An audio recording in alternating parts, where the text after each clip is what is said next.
क्योंकि सभी ये कहता है भक्त श्रद्धालु भक्त वृंद कि भाई भगवान के का जो मार्ग है भगवान के ज्ञान में तर्क वितर्क नहीं होना चाहिए, तर्क वितर्क का विषय नहीं है। जबकि कबीर जी ये कहते हैं कि भगवान का मार्ग तर्क वितर्क का विषय है। जब तक आप तर्क वितर्क नहीं करोगे आप भगत 7 जन्म नहीं बन सकते, क्योंकि अज्ञान से परिपूर्ण हो चुके हो आप, और तर्क वितर्क से वो ज्ञान निखरेगा, सच्चाई सामने आएगी।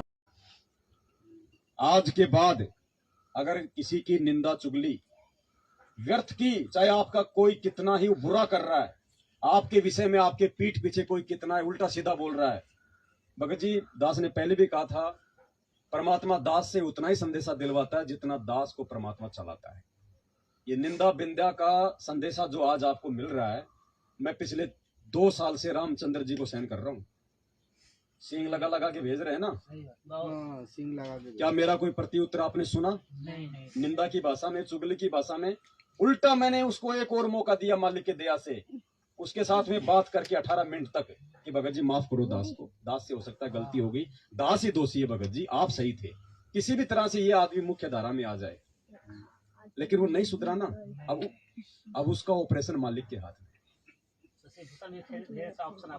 कुछ भी हो भगत जी, शशि भूषण जी भी हमारे भाई हैं, रामचंद्र जी भी हमारे भाई हैं। देखो जिसको भगवान का नाम मिल गया, वो चाहे कितना ही नीच हो, कितना ही दुष्कर्मी हो, कितना ही कुछ हो, आत्मा तो वो परमात्मा की विशेष है, तभी तो भगवान ने एक बार अपने शरण में लिया।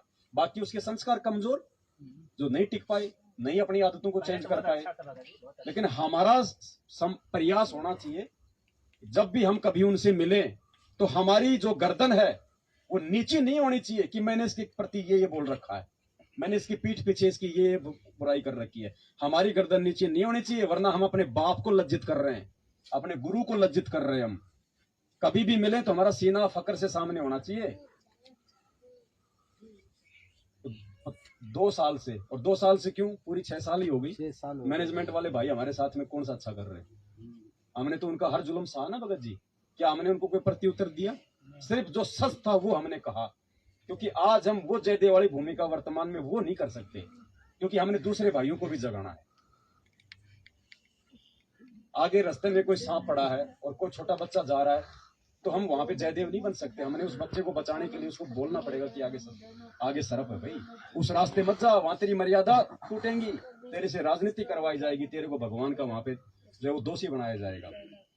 लेकिन उन्होंने मुझे मारा, उन्होंने मुझे गाली दी, उन्होंने मेरे साथ में ये बर्ताव किया, ये हमने नहीं कहा कभी भी। हमने भक्तों को समझाया कि भैया इनका साथ दोगे तो देखो मर्यादा टूटेंगी, और साथ में ये परमात्मा का सत्संग की मालिक क्या कह रहे हैं